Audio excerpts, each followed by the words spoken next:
அது நிதிநிலை அறிக்கையை பொறுத்தவரை நம்ம நியூஸ் 7 தமிழ்ல கேரண்டீன் பட்ஜெட் அப்படிங்கிற தலைப்புல தான் வந்து இந்த ஒட்டுமொத்த செய்தியாக்கத்தையும் நம்ம கொண்டு போயிருந்தோம். அதுக்கு காரணம் மிக எளிதானது. அதாவது மோடியின் கேரண்டி அப்படின்னு தான் தேர்தல் பிரச்சாரம் முழுவதும் பாரதிய ஜனதா கட்சியும் தேசிய ஜனநாயக கூட்டணியினரும் மேற்கொண்டார்கள். அப்படி பிரதமர் நரேந்திர மோடி வழங்கிய அந்த கேரண்டிகளுக்கு பதிலாக மக்கள் அளித்த வெற்றி என்பது மூன்றாவது முறையாக பிரதமர் நரேந்திர மோடி தலைமையிலான அரசு அமைவதற்கான ஒரு சூழலை உருவாக்கியது. அப்படி இருக்கக்கூடிய சூழ்நிலையில அவர்கள் அளித்த இந்த கேரண்டிகளுக்கு திட்டங்கள், நிதிகள் ஒதுக்கீடு என்பது மிக முக்கியமான ஒன்று. அதற்கு வழிகோலக்கூடியது பட்ஜெட் என்கிற அடிப்படையில் தான் நம்ம கேரண்டீன் பட்ஜெட் அப்படின்னு நியூஸ் 7 தமிழ்ல இந்த மத்திய பட்ஜெட் 2024-25 ஒட்டுமொத்த செய்தியாக்கத்தை நம்ம எடுத்திருந்தோம். அந்த அடிப்படையில தேர்தல் சமயத்தில் கொடுக்கப்பட்ட வாக்குறுதிகளுக்கான திட்டங்கள் என்னென்ன அப்படின்னு நம்ம முதல்ல பட்டியலிட்டால், கல்வி மற்றும் வேலைவாய்ப்பு சார்ந்து நிறைய விஷயங்கள் தேர்தலின் போது பேசப்பட்டது. அதற்கு ஒரு கணிசமான அளவிலான நிதி என்பது இந்த பட்ஜெட்ல ஒதுக்கப்பட்டிருக்கு. அதுல மிக குறிப்பாக திறன் மேம்பாடு சார்ந்த திட்டங்கள் பெருதளவு இங்க வந்து இந்த பட்ஜெட்ல பேசப்பட்டிருக்கிறது ஒன்று. இரண்டாவது, வறுமை ஒழிப்பு திட்டங்கள், கரீப் கல்யாண் யோஜன் உள்ளிட்ட பல்வேறு வறுமை ஒழிப்பு திட்டங்கள் தொடர்பான அறிவிப்புகள் எதிர்பார்க்கலாம் அப்படிங்கிறது. அந்த அடிப்படையில வறுமை ஒழிப்பு திட்டங்களுக்கான அறிவிப்புகள் இங்கு நிறைய கொடுக்கப்பட்டிருக்கின்றன. இதெல்லாம் வந்து மோடியின் கேரண்டியாக பார்க்கப்படக்கூடிய அறிவிப்புகள். இதற்கு அடுத்தபடியாக மிக முக்கிய சாராம்சமும் அடுத்த சில நாட்களுக்கு மிக முக்கிய விவாத பொருளாக மாறக்கூடிய பட்ஜெட் அறிவிப்புகள் அப்படின்னு நம்ம பார்த்தோம்னா, அது ஆந்திர மற்றும் பீகார் மாநிலங்களுக்கான அந்த ஒதுக்கீடுகளை தான் நம்ம பார்க்க வேண்டும். ஏன்னா மத்தியில் அமைந்திருக்கக்கூடிய தேசிய ஜனநாயக கூட்டணி கட்சிக்கு அந்த ஆட்சி தொடர்வதற்கு அடிப்படை ஆதரவு அளிக்கக்கூடிய தெலுங்கு தேசம் கட்சியினுடைய ஆந்திர மாநிலமும் பீகாரினுடைய ஐக்கிய ஜனதாதளமும் அதிக பலன்களை பெற வேண்டும் அப்படிங்கிற விஷயம் வந்து தொடர்ச்சியாக பேசப்பட்டு வருகிறது. அதாவது அவங்களுக்கு மினிஸ்ட்ரியல் பர்த் கொடுக்கும் போதே அவர்கள் வைத்த டிமாண்ட்ஸ்ல ஒண்ணு ஆந்திராக்கான ஸ்பெஷல் ஸ்டேட்டஸ், பீகாருக்கான ஸ்பெஷல் ஸ்டேட்டஸ், ஆந்திரா கேபிட்டல் அமராவதிக்கான நிதி அப்படிங்கிற விஷயமே பேசப்பட்டன. ஆனா அது ஒரு காம்ப்ரிஹென்சிவ் பேக்கேஜ், சிறப்பு திட்டங்கள் அப்படிங்கிற பெயரோடு அறிவிக்காமல் பல்வேறு துறைகள்ல, உதாரணத்துக்கு சாலை போக்குவரத்து, கிட்டத்தட்ட 3 அதிவிரைவு சாலைகள், நீங்க உத்தரப்பிரதேச மாநிலத்திற்கு அடுத்தபடியாக அதிக அதிவிரைவு சாலைகள் பெற்ற மாநிலம் பீகார் மாறுவதற்கான வாய்ப்பு இருக்கு. அந்த அளவுக்கு 3 மிக முக்கியமான நாட்டினுடைய பிற பகுதிகளை பீகாரோடு இணைக்கக்கூடிய 3 முக்கிய அதிவேக சாலைகள், அது பாட்னா பூர்ணியாவா இருக்கட்டும், இல்ல பாகல்பூர் எக்ஸ்பிரஸ் ஹைவேவா இருக்கட்டும், இது 3மே வந்து அதிக அளவில் பீகார் மாநிலத்தினுடைய வளர்ச்சிக்கு தேவைப்படக்கூடிய ஒரு லாங் ஸ்டாண்டிங் டிமாண்ட். அதே மாதிரி ஏர்போர்ட், ஹாஸ்பிட்டல்ஸ் கொண்டு வருவதற்கான திட்டங்கள், டூரிசம் டெவலப்மெண்ட்டுங்கிற ஹெட்ஸுக்கு கீழே புத்தகயா, நாலந்தாவுடைய டெவலப்மெண்ட்டுக்காக சொல்லப்பட்டிருக்கிற ஸ்கீம்ஸ், இப்படி பீகார் மாநிலத்திற்கானது. இன்னும் சொல்ல போனா ஈஸ்டர்ன் டெவலப்மெண்ட், பொதுவாக பார்த்தோம்னா வடகிழக்கு மாநில வளர்ச்சி அப்படிங்கிற அடிப்படையில தான் நீங்க வெஸ்ட் பெங்காலுக்கு அந்த பக்கம் எல்லாமே எடுத்துட்டு போவாங்க.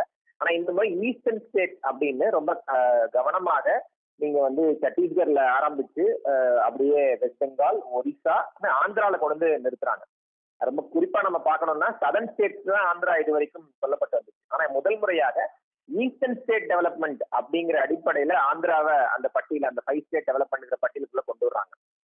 ஆந்திராவை ஏன் கொண்டு வராங்கன்னா, ஒரிசா பார்டர் ஒட்டி இருக்கிற ஆந்திராவுடைய அந்த பகுதிகள் அப்படிங்கிற அடிப்படையில் ஆந்திராவை அந்த ஈஸ்டர்ன் ஸ்டேட் அப்படிங்கிற விஷயத்துக்குள்ள அவங்க எடுத்துட்டு வராங்க. அடுத்த கட்டமாக நம்ம பாக்குறோம்னு சொன்னா,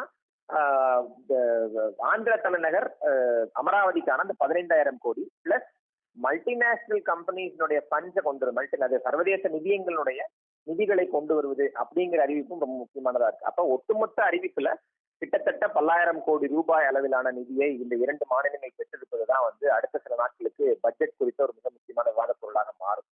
ஆனா மார்க்கெட் எதிர்பார்த்த விஷயங்கள் எல்லாம் அமல்படுத்தப்பட்டிருக்கா அப்படின்னா இல்ல, ஏமாற்றம் தான் மிஞ்சி இருக்கிறது. அதனாலதான் பாத்தீங்கன்னா மார்க்கெட் வந்து பெரிய லெவலுக்கு இப்போ கிட்டத்தட்ட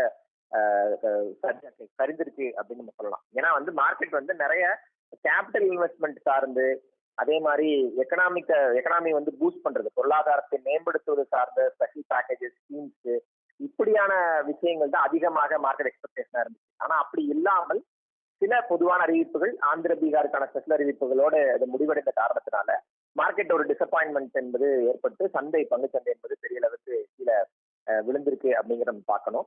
வேற நிறைய ஸ்பெசிபிகேஷன் ஸ்கீம்ஸ், நீங்க 25 கனிமங்களுக்கான விஷயங்கள், கேன்சர் மருந்துகளுக்கான விலை குறிப்பு போன்ற விஷயங்கள்லாம் வந்து முக்கியமான ஒரு பார்ட்டாக பார்க்கப்படுது. கடைசியாக வரும்போது வருமான வரி, அதுக்கு முன்பு வந்து கார்பரேட் டாக்ஸ் வழக்கமாவே ஒவ்வொரு ஆண்டும் பட்ஜெட்ல தரக்கூடிய அந்த ரிலாக்ஸேஷன் இந்த ஆண்டும் தொடர்ந்து இருக்கிறது. ஏஞ்சல் இன்வெஸ்டர், இந்த மறைமுக முதலீட்டாளர் வரி என்பது வந்து கிட்டத்தட்ட ஒழிக்கப்பட்டிருக்கு சொல்லலாம். ஏன் அதை ஒழிக்க வைக்கிறாங்கன்னா இன்னொரு பக்கத்துல எஃப்டிஐக்கான நாம்ஸ் வந்து யூஸ் பண்ணிருக்காங்க. எஃப்டிஐ அதாவது அந்நிய நேரடி முதலீட்டுக்காக இருந்த பல்வேறு நிபந்தனைகள் தளர்த்தப்பட்டிருக்கின்ற காரணத்தினால ஏஞ்சல் இன்வெஸ்டர்ங்கிற பெயர் இல்லாமல் நேரடியாகவே அந்நிய நேரடி முதலீட்டு மூலமாக வருவதற்கான வாய்ப்பு இருக்கிற சூழல்ல இதையும் நம்ம பொருத்தி பார்க்க வேண்டிய அவசியம் இருக்கு. அந்த மறைமுக முதலீட்டாளர் வரி என்பது ஒட்டுமொத்தமாக அபாலிஷ் பண்ணப்பட்டது, ஒட்டுமொத்தமாக நிராகரிக்கப்பட்டிருக்கிறது. ரெண்டாவது, தாமதமாக இந்த டிடிஎஸ் ஃபைல் பண்றதை டீக்ரிமினலைஸ் பண்ணிட்டாங்க. அதாவது நேற்றைக்கே எக்கனாமிக் சர்வேலேயே கிட்டத்தட்ட வருமான வரி சார்ந்து இல்ல இந்த வரி சார்ந்த ஒரு 25 சிக்கல்களை குற்றமற்ற செயல்களை டீக்ரிமினலைஸ் பண்றது. பெனால்டி வரும், அபராதங்கள் வரும், ஆனா அது ஒரு கிரிமினல் குற்றமாக பார்க்கப்படாதுங்க அறிவிப்பு நேற்று எக்கனாமிக் சர்வேலேயே வந்து சொல்லப்பட்டிருந்தது. இப்ப அதை இன்னும் விரிவாக்கி டிடிஎஸ் தாக்கல் செய்யக்கூடிய அதனுடைய தாமதம் என்பது குற்றமாக கருதப்படாது அப்படின்ற அறிவிப்பு முக்கியமாக வெளியிடப்பட்டிருக்கு.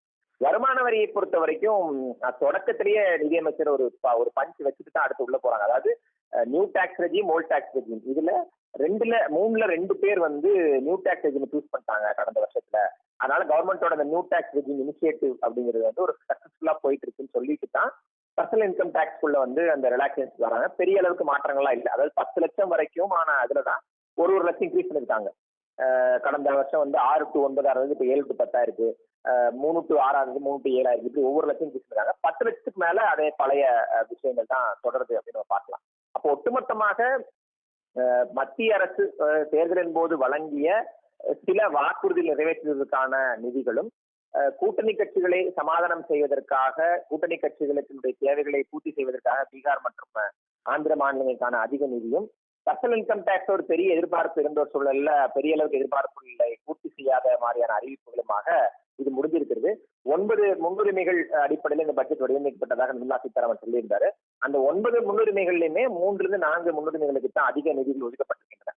இதுல மிஸ்ஸிங் ஃபேக்ட் அப்படின்னு நம்ம பார்த்தோம்னு சொன்னா, மகாத்மா காந்தி தேசிய ஊரக வேலை திட்டம் தொடர்பான ஒதுக்கீடுகள். ஏன்னா நீங்க வந்து ஒட்டுமொத்தமாக கிராமப்புற மேம்பாடு, ரூரல் டெவலப்மெண்ட் 10 லட்சம் கோடி அப்படின்னு ஒதுக்கிருக்காங்க. ஒருவேளை அந்த அனெக்சஸ் எல்லாம் உள்ள போய் படிக்கும் போது வேணா அதெல்லாம் நமக்கு தெரிய வரலாம் எவ்வளவு ஒதுக்கிருக்காங்க. அதை ஒதுக்கி ஒதுக்கிற மாதிரி இருக்கு.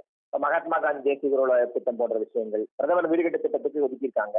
வேறு சில வறுமை ஒழிப்பு திட்டங்களுக்கு எல்லாம் என்ன மாதிரியான ஒதுக்கீடுகள் இருக்கு அப்படிங்கிறதெல்லாம் அந்த அனெக்சஸ் நம்ம அடுத்து படிக்கும் போது தெரிய வரும். ஒட்டுமொத்தமாக பார்க்க போனாலும் ஏற்கனவே சொன்ன மாதிரி மோடி அரசு பிரச்சாரத்தின் போது வழங்கிய வாக்குறுதி நிறைவேற்றுவதற்கான சில ஒதுக்கீடுகள், 2 கூட்டணி கட்சிகள் ஐக்கிய ஜனதா தளம் மற்றும் தெலுங்கு தேசத்தினுடைய கோரிக்கைகளை நிறைவேற்றக்கூடிய அறிவிப்புகள், 3வதாக தனிநபர் வருமான வரி சார்ந்து சில பேசிக்கான மாற்றங்கள் என இந்த பட்ஜெட்டை வந்து நம்ம புரிந்து கொள்ள முடியும்.